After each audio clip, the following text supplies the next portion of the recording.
السلام عليكم ورحمة الله تعالى وبركاته. كلانتي وعان او وناكسن إنا لله وإنا إليه راجعون.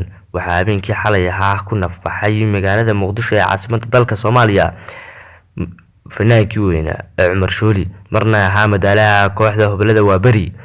haddaba fanaanka ayaa bilihii la soo dhaafay la tacaalayay xanuunka sonkorta kaasi oo ay ugu sii darsameen xanuuno kalena.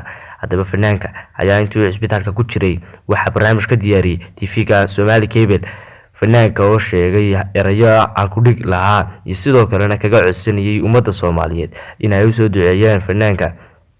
haddaba fanaanka ayaa bilihii la soo dhaafay isbitaalka ku jiray kaasi oo sheegay erayo aan ku dhig lahaa markii barnaamijkaasi laga diyaariyay. waxa uu yidhi dadka qaarna kor ayaa loo qaadaa qaarna waa la qiimo tiraa.